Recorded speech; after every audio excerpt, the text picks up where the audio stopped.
This program contains graphic violence and sexual situations. Viewer discretion is advised.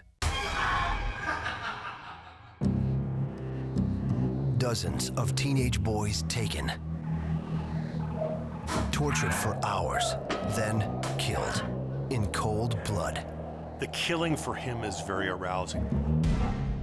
They're victims of a power-hungry sadist that can't get enough. He is obsessed, and there's times when he actually is killing two individuals on the same night. A plot of a Hollywood horror film? This is a terrifying true story. He actually had something that most killers don't. He had a graveyard underneath his house. The original killer clown. The real monster that came before the movies It, Clown House, and many others. Behind the screams.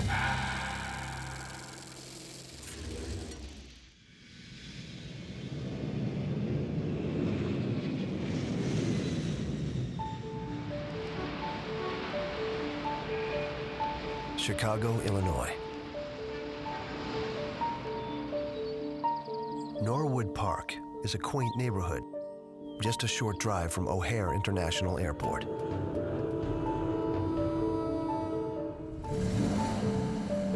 It's a sunny day in 1975 when 18-year-old Johnny Buukovich and two of his friends arrive at the residential office of PDM Contractors. Let's go. The owner often hires young, unskilled workers to keep costs down. Sometimes he doesn't pay them anything at all.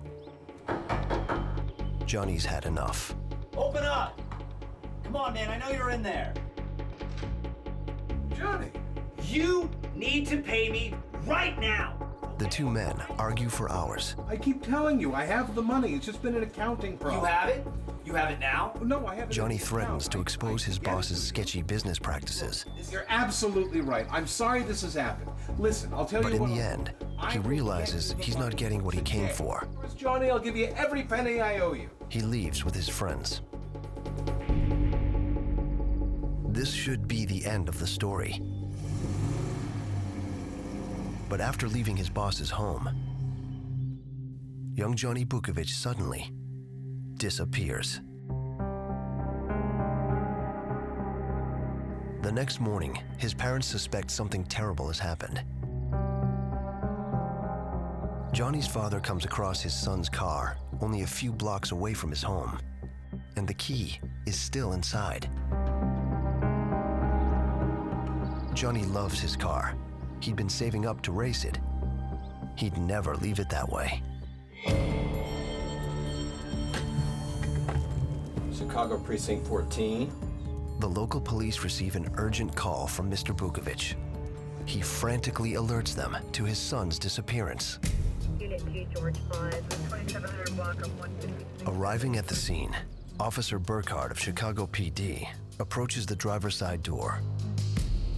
Peering in through the window, he sees a key in the ignition. But there's more inside. The young man's checkbook has been left in the glove box. His wallet is in the center console, and it's filled with cash. It's undeniably suspicious. Still, these abandoned items aren't proof of foul play. Burkhardt heads back to the station to file a report. Weeks later, the police still have no leads. But Johnny's parents won't give up. His father keeps calling the police over and over. Chicago Precinct 14.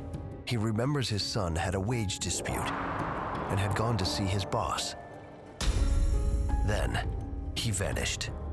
But Johnny's boss is someone the police would never suspect.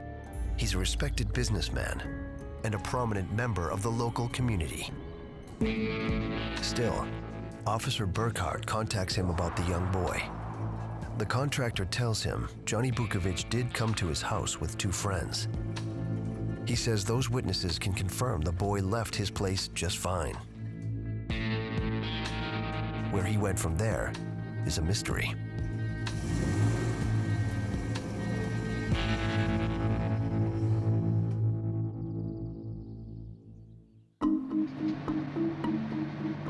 Over the next 3 years, this same mystery plays out again and again in Chicago. Young men keep going missing. The ones reported to police remain unsolved.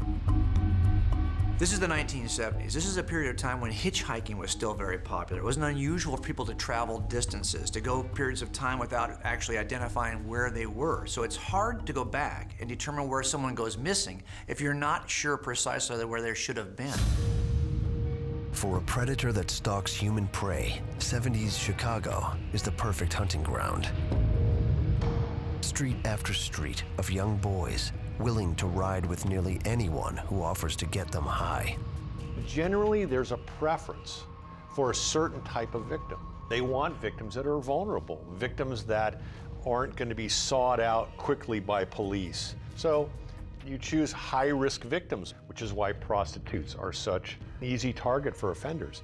Or you get young men engaged in prostitution activities, or you get drifters, people wandering around looking for a job that, they're not from the area. These are very vulnerable individuals, people that will go missing and people won't be looking for them.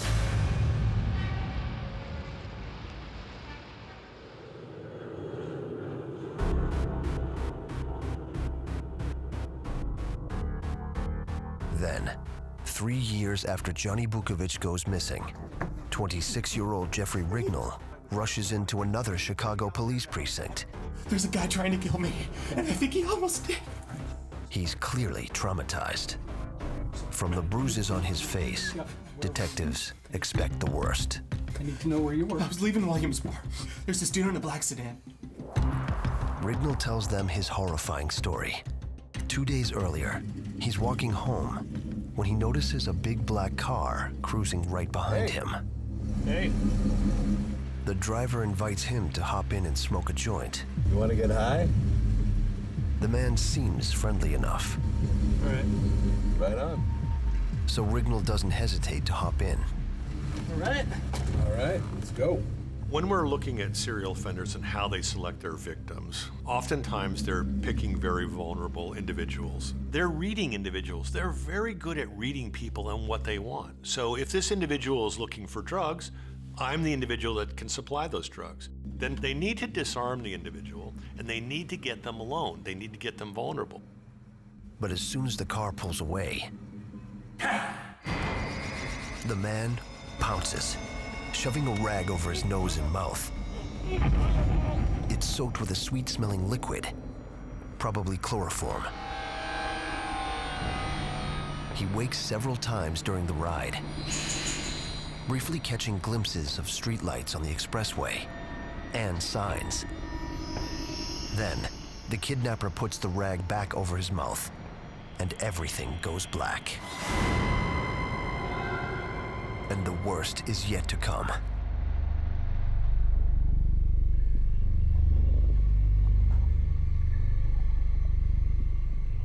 When he regains consciousness, he finds himself inside the predator's home.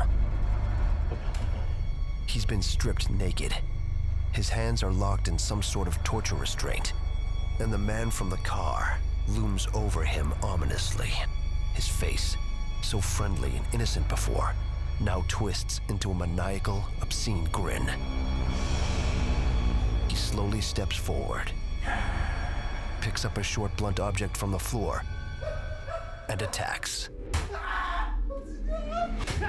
I think you need to smile. For hours and hours, he's raped, whipped, and beaten. All at the hands of the brutal sadist.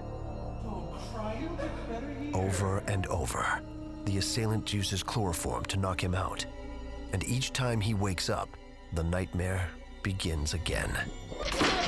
Then, after countless hours of pain, in a rare and inexplicable moment of mercy, the sadistic monster dumps Rignall in a park, alive, but unconscious.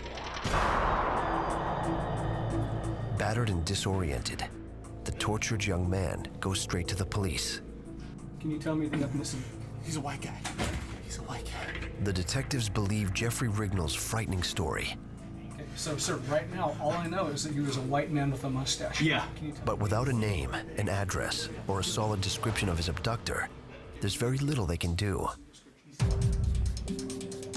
The one unique detail Rignall does remember, the car, a black Oldsmobile.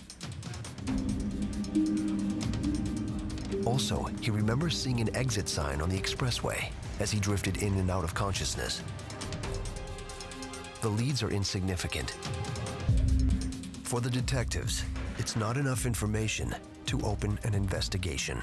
Investigators know they're looking at a serious crime, a crime of battery of one form or another, but they don't have any good clues. They don't have an identity of who this guy actually is. In fact, they have nothing to work with.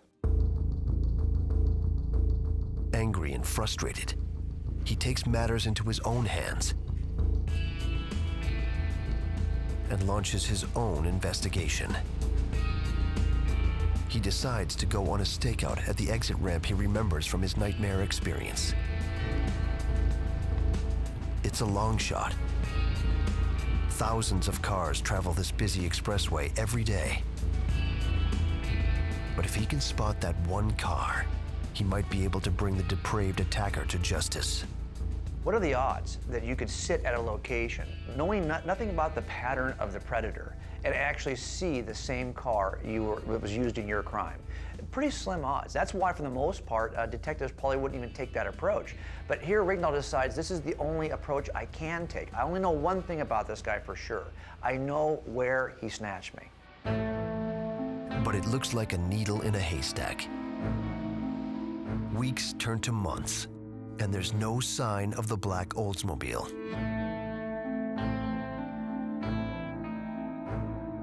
But just when Rignall's about to give up, he sees it. It's heading northwest into the suburbs. He can hardly believe it. It's definitely the same car. And the chase is on. You got to give Rignall a lot of credit, because he was able to do something that most agencies can't even finance. He spent a period of months looking at the scene, a surveillance basically, and actually identified the car that he was taken from. Rignall discreetly follows the car into the neighborhood of Norwood Park.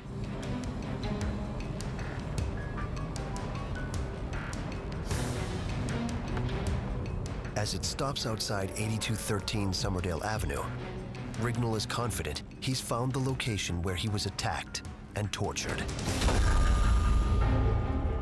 Armed with a license plate number and a residential address, he goes straight to the police, and they identify the man behind his abduction, John Wayne Gacy. Gacy is a very public figure. He's a respected Chicago businessman who lives in a nice suburban neighborhood with a wife and 2 stepdaughters. He's reputable, he's involved with business, he's well known in the community, he's a good neighbor. Thank you very much. He's politically active. I'm very proud of this. He's involved as a precinct captain. The scary thing about cases like this is that Gacy, like other predators, he's not hiding. He's actually very, very comfortable out in the open. And as a matter of fact, he's established himself in a way that would put him beyond suspicion. He's even photographed with First Lady Rosalind Carter. These are the kinds of things that give you cover so you can hide in plain sight. And that's not all. In his spare time, Gacy polishes his public persona as a member of the Jolly Joker Clown Club. For Gacy, this is just simply another way of being like the guy everybody likes. I mean, how could you not like a clown? It allows him essentially to dress up in face paint and, act in a way that he probably wouldn't normally act when he's not in costume. Hey kids, it's Pogo the Clown! Gacy creates his own costume and takes the name Pogo the Clown. Performing for kids at birthday parties and local hospitals. It's just another piece of this public persona that keeps people thinking he's just your average great guy in the city, in the neighborhood, very helpful, and look, he even entertains children. Oh, I can't wait to share some birthday gags with you. 3 years earlier, when 18-year-old Johnny Buukovich disappeared, police spoke briefly with Gacy. At that time, due to his positive reputation in the community and the fact that no one could directly connect him to the boy's disappearance, they quickly dismissed him as a suspect. Now, there's someone who has evidence. Rignall has seen Gacy's dark side, but without a corroborating witness, the only charge police can file in the Jeffrey Rignall case is battery. It's a minor offense with a fine of just $100 and no jail time. So why are you asking questions without getting up? Rignall is furious. Remember that months have now transpired between the point of the attack and the point of the arrest. The opportunity to go back and collect physical evidence that would either corroborate Rignall's version of the story or Gacy's version of the story has now vanished because so many months have transpired. And that's why this is a difficult case to really even try, because you have a one-on-one, one person's word against somebody else, and probably little or no forensic evidence to corroborate one side or the other. Gacy's ultimately arrested for this battery. But very common to other kinds of crimes, doesn't mean he's going to stay in custody. And in fact, this is not unusual to have somebody be out of custody awaiting trial. And that's exactly what happens with Gacy. In fact, he's out of custody for a long period of time waiting to go to trial on the Rignall case. With his slap on the wrist misdemeanor trial pending, Gacy quickly falls off the police radar. In his private life, he may be a deviant, but in public, he's still seen as a pillar of the community. For police, John Wayne Gacy's community service makes him a civic hero. On the other hand, his accuser, Jeffrey Rignall, openly admits to police that he's bisexual. It's a dangerous confession in the late 70s, and it labels Rignall a sexual deviant in the eyes of many. Chicago Precinct 14. Meanwhile, every few weeks, police get another call from the parents of young Johnny Buukovich, the boy who worked for Gacy and disappeared mysteriously 3 years earlier after they had an argument. You need to pay me right now! And Johnny isn't alone. The number of missing teenagers in Chicago keeps growing. 19 young men have vanished. Most are never even reported to police. The ones that are quickly get dismissed as runaways.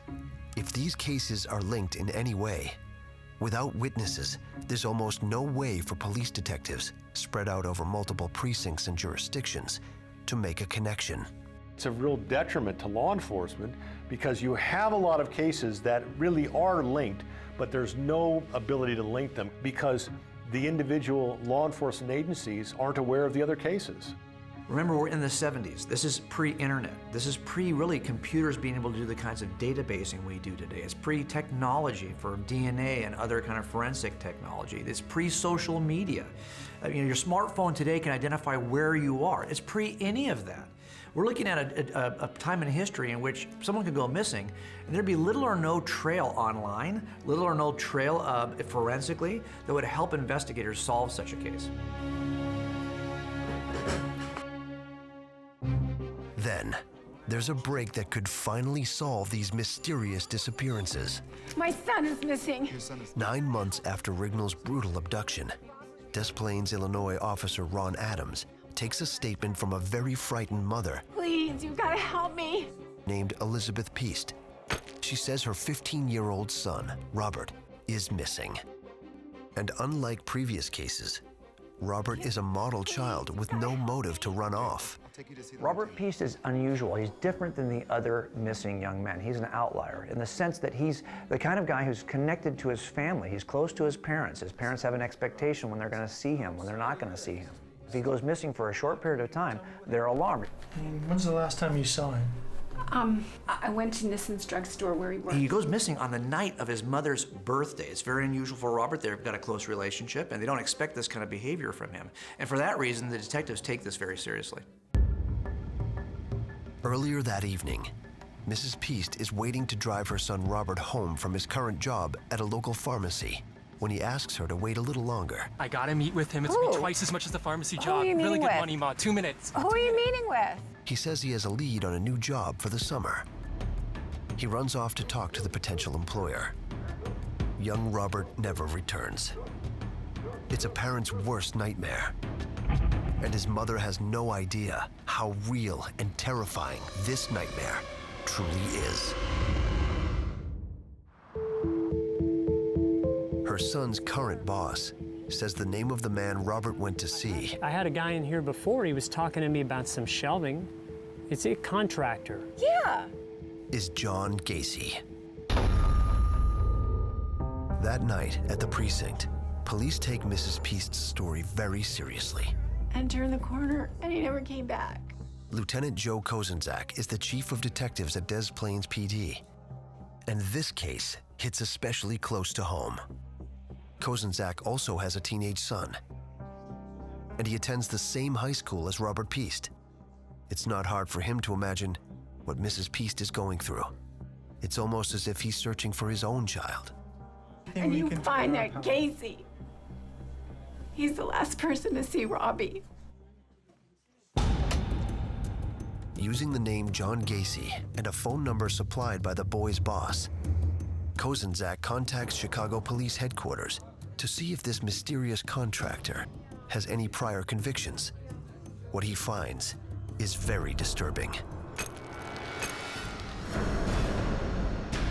Digging through records from multiple precincts, he finds out John Wayne Gacy has a serious criminal history involving young men and boys. We know that offenders choose, especially serial offenders, tend to have a particular victim type that they're looking for. When you see a particular sex being targeted, a particular age range being targeted, it starts to really sort of raise your hackles. His rap sheet shows the recent case involving 26-year-old Jeffrey Rignall. That criminal trial is still pending. But there's more. 10 years earlier, Gacy was convicted in Iowa of sodomizing a 15-year-old boy, the same age as Robert Peast. He served just 18 months of a 10-year prison sentence. Clearly, moving to another state and building his reputation as an upstanding citizen did not curb his deviant appetites. Gacy has a very clear definition of what is legal and what is not legal. He understands that, but he doesn't care. He just simply chooses to do wrong without any consequences because that's what makes him feel good. Detective Kozenzak knows the boy is in serious danger, and every second counts.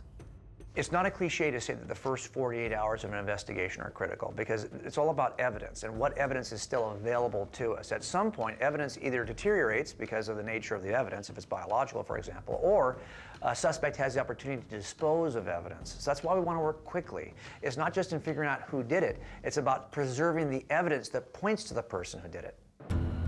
Detective Kozenzak and another officer head to Gacy's home on Summerdale Avenue. They want to question the suspect face to face. They're also praying they'll find teenage Robert inside the man's home, unharmed. Hi, Mr. John Gacy? Yes? But when Gacy opens the door, there's no sign of anyone else inside. He spoke with you? No, I don't. The contractor denies ever meeting Robert Peast.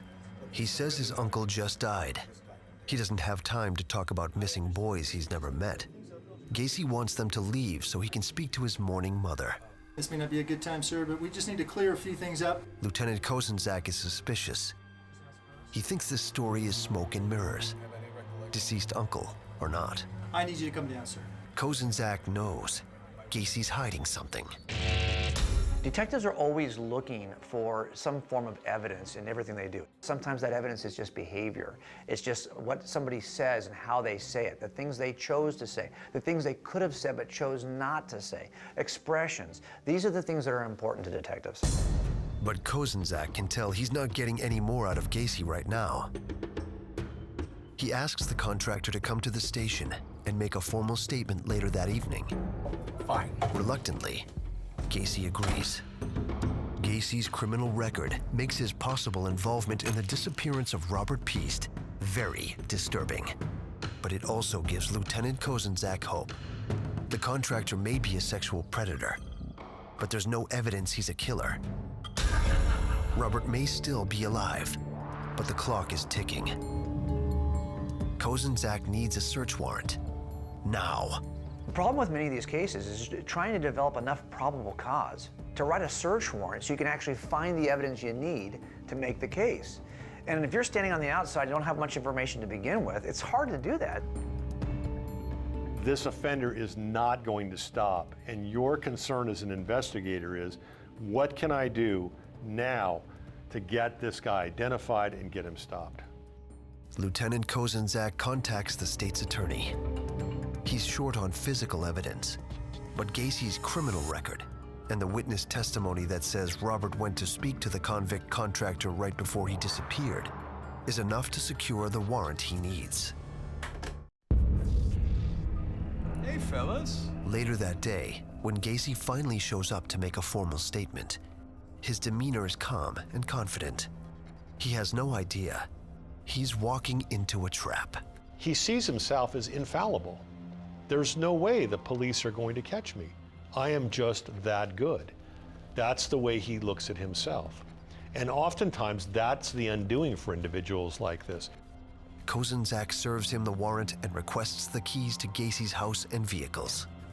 You can't do this! Gacy's volatile reaction says everything. You can't have my keys. I know your boss. I will have your jobs for this. There's obviously something he doesn't want them to see. You have no idea who you're dealing with. Gacy is clearly a very clever, cunning man, but there's even something more disturbing about it. There's a sense here that Gacy thinks that he's got more experience in this than the people who are investigating him. And he acts that way. He's very bold, he's very brazen, he's leaving things out, he's not covering all of his tracks. There's a sense that he's very comfortable doing what he's doing. With Gacy at the station, Lieutenant Kozenzak heads to the contractor's home. His heart is racing. It's been nearly 2 days since 15-year-old Robert Piest vanished. Trapped by a vile predator like Gacy, it would be naive to think that Robert's unharmed. But Kozenzak prays he's still alive. Stepping inside, Kozenzak and the other detectives spread out. Going room to room, they search every inch of Gacy's home. Detectives are always trying to connect the dots.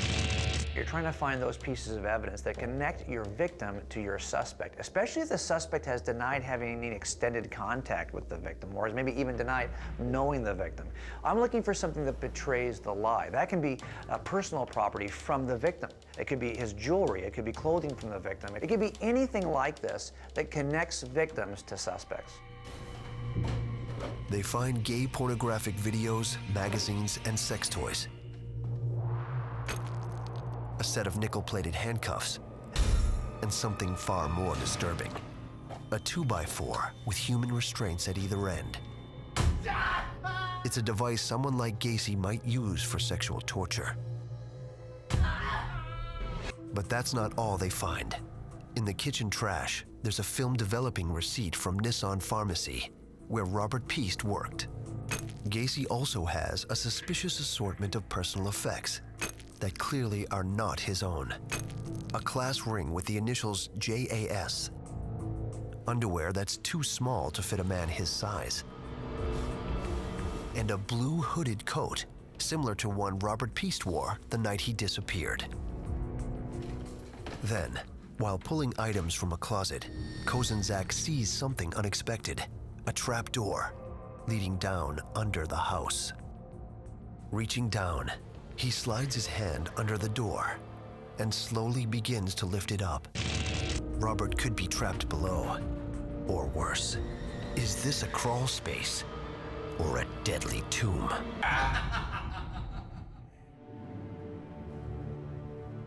The air inside the dank, dungeon-like area is thick with a musty smell.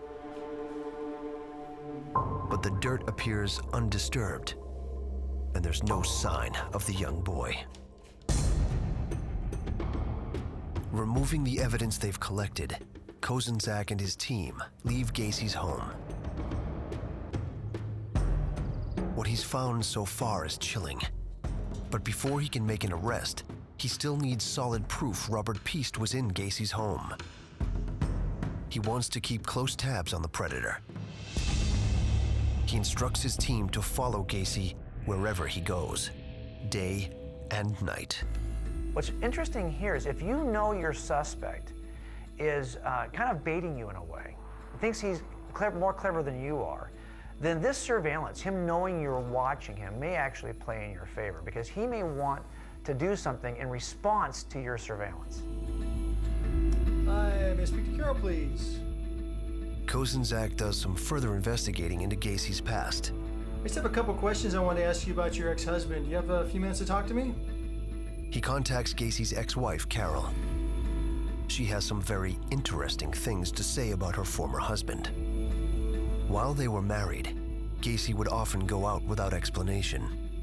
And as their marriage began to fall apart, he stopped concealing his sexual appetites, even telling her the kind of young men he preferred.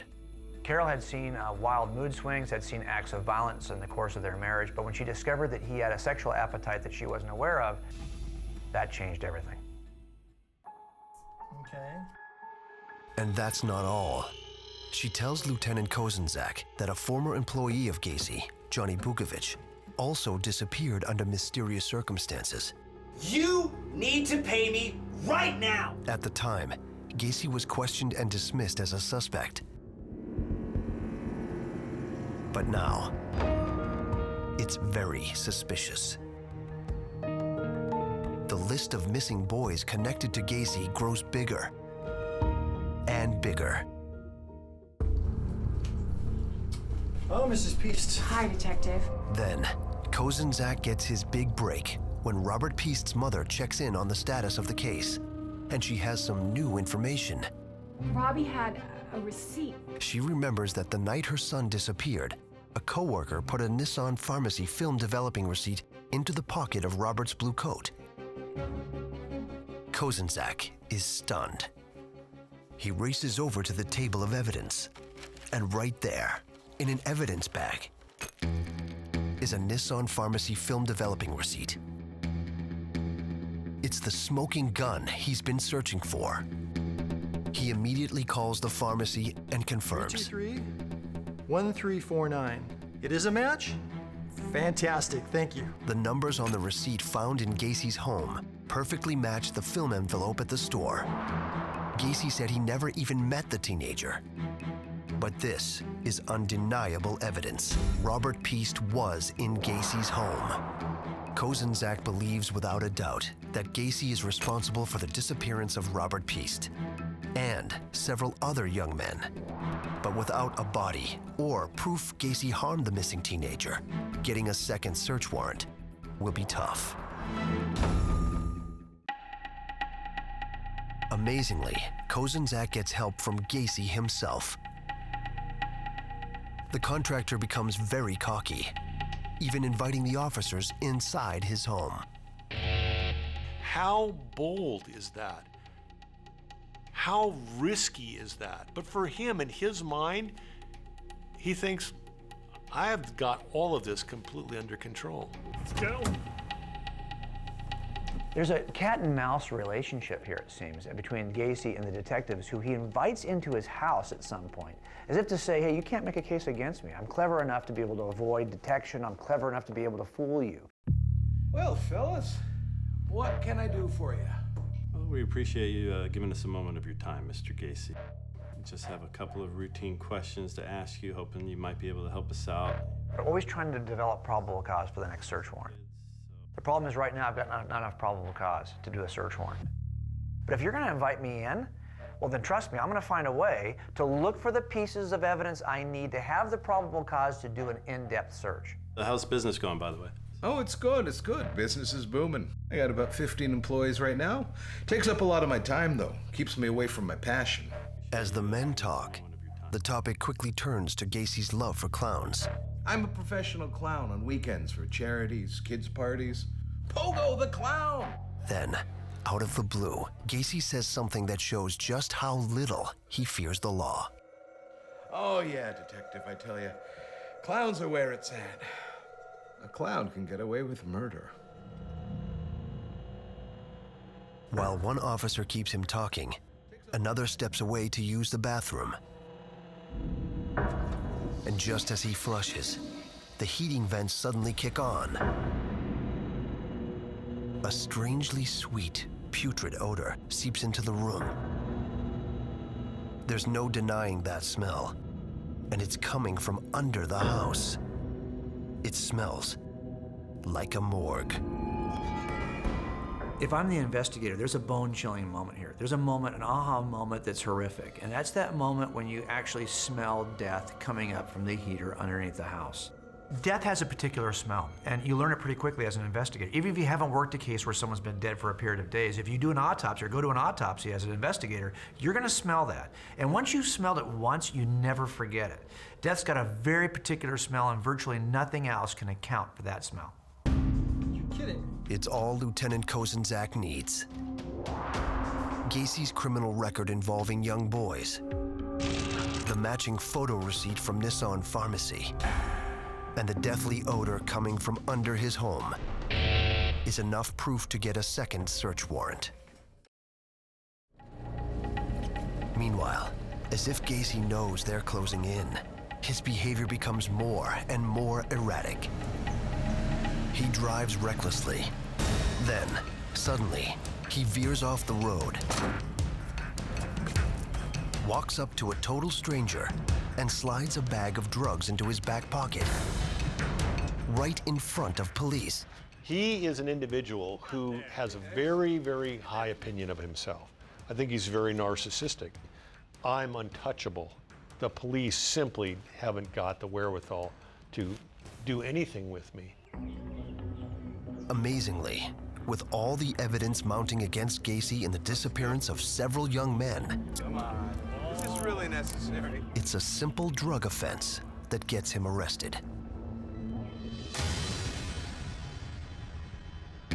Now, with Gacy in custody and armed with a new search warrant, this time with a team of evidence technicians, Kozenzak has entered Gacy's home again.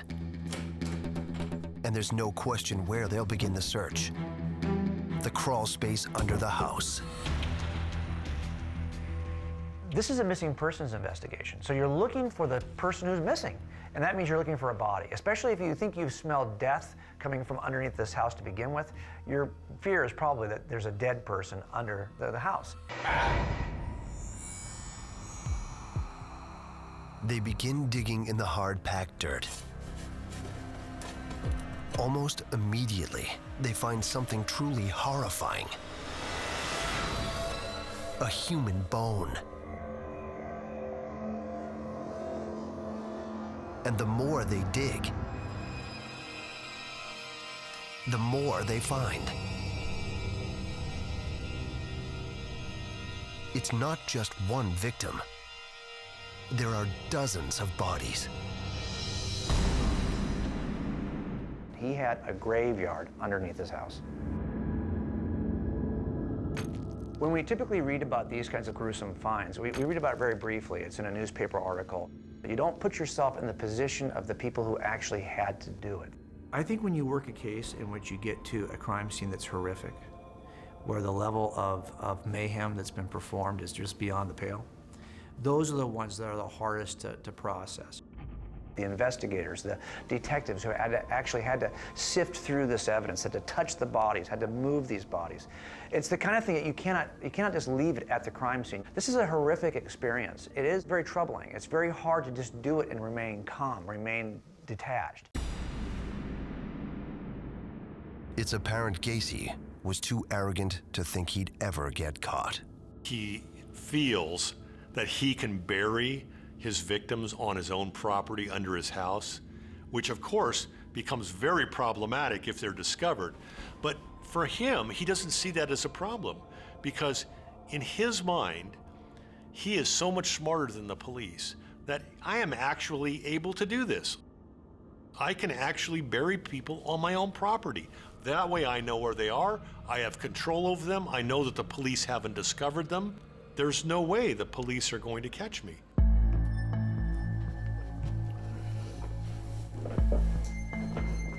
Mr. Gacy. Kozenzak returns to police headquarters and confronts Gacy with their discovery.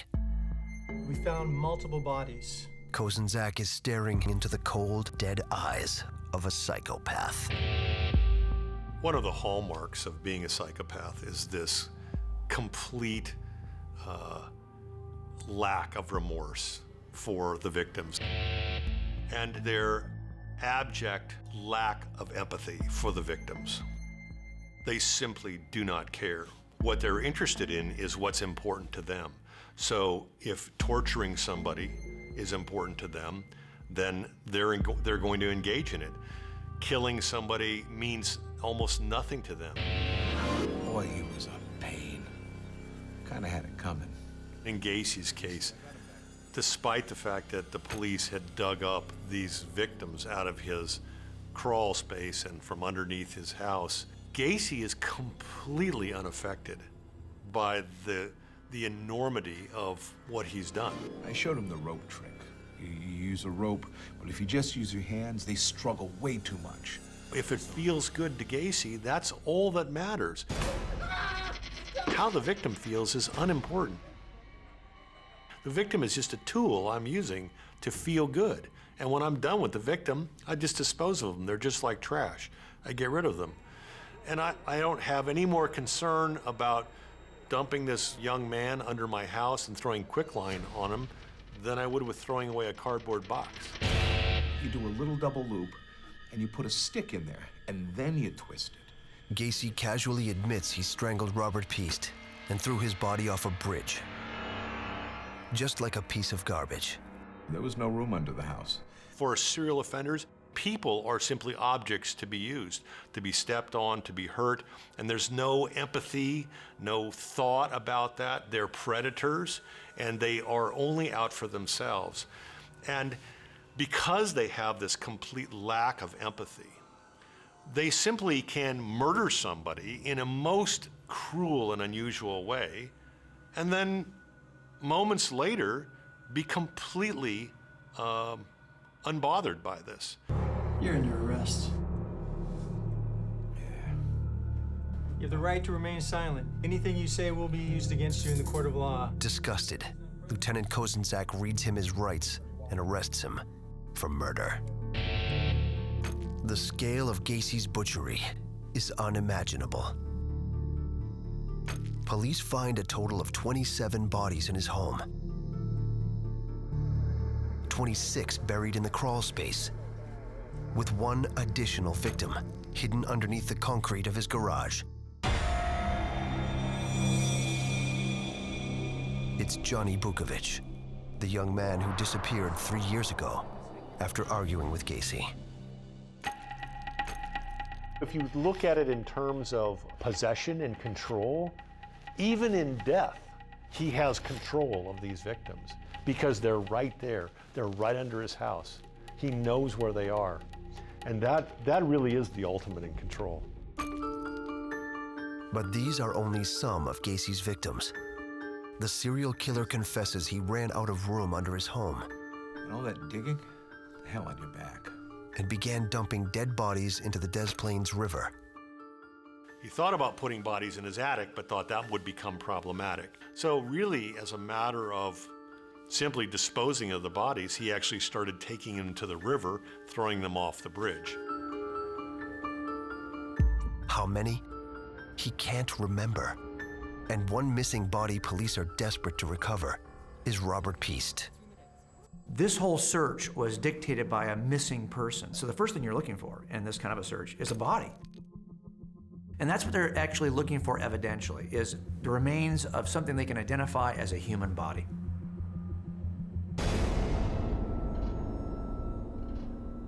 Over the next 5 months, police pull body after body out of the river. Then, finally, they discover young Robert's remains. And in a cruel twist of fate, His final resting place is in an area of the river he and his father used to travel by canoe. It's much needed closure for the victims' families and Lieutenant Joe Kozenzak. At least now, Gacy will finally answer for his crimes. March 1980. After 5 weeks of testimony from more than 100 witnesses, jurors began deliberations. There was no doubt Gacy killed all of the boys, but was he legally insane when he did it? Gacy ultimately admitted to these killings. So the issue is not whether he did it or not. The issue is, was he crazy? Is that his excuse? Can he use insanity as his plea? Can he use insanity as his way out of any kind of a criminal charge? The problem, of course, is if you look at the history of how he did these murders, the methodical way, he's got a very consistent pattern. He does things the exact same way. Only when he makes small changes in his pattern does he expose himself to risk. These are the maneuvers of somebody who's clever, not crazy. In just 2 hours, jurors returned a verdict. We, the jury, find the defendant, John Wayne Gacy, Guilty on all 33 counts of first-degree murder. What's fascinating about Gacy, like other serial killers, is the fact that no one suspected him until investigators actually did an investigation. It's really hard for people to imagine that guy could do that. Really? You're telling me that this guy who I know and I go to business meetings with and I've been involved in political fundraisers with, I know this guy pretty well. He's capable of that? No way. It shocks us. What people really want is when we have a serial killer, when we have this really disturbing series of murders, we want the behavior in that crime to match the complexity of the offender. We want to see the monster. We want to be able to recognize that we are dealing with a serial killer. The fact is that almost never happens. It almost never happens. The reason that these individuals are so successful is that they look just like you and I. They aren't the monster. They're your next door neighbor who has that secret life. They've got the public life, and that's the life they let you see. That's why neighbors are always talking about on television shows. He seemed like the nicest guy. He always said hi to me in the morning. He was always walking his dog, took care of his garden. That's the public face that we get to see for these guys. We never get to see the private life or the secret life for these individuals. And it's very disturbing for people. They want to know that if I see a serial killer, I can recognize him. It's never gonna happen. That's what makes serial killers successful, is that they don't look like the monster. They just look like you and me. And sometimes really, they're the antithesis of what we would think a serial offender should be like. It's hereby recommended that the defendant be executed. John Wayne Gacy, considered one of the most vicious serial killers in U.S. history, was sentenced to death. Even when they're pushing the cocktail, the deadly cocktail, into his arm, he's being executed, he still is taking control. He still tells them, "Kiss my ass." He still thinks that he's in control. And that really was the hallmark of his entire career. Gacy's vile acts, his unquenchable appetite for young men and murder, and his bizarre fascination with a favorite children's entertainer, clowns, has completely changed the way we see these previously innocent, painted performers. And this new face of horror continues to inspire countless villains, each one more disturbing than the last. There's something horrific about the clown figure that Gacy represents.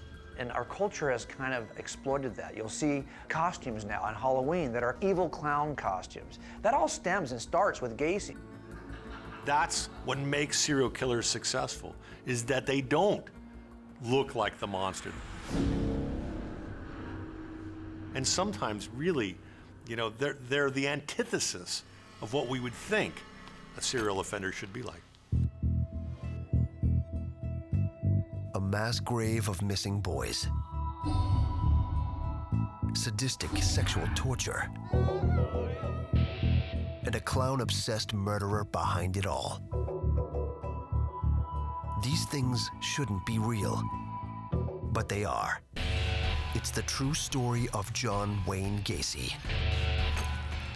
the original killer clown behind the screens.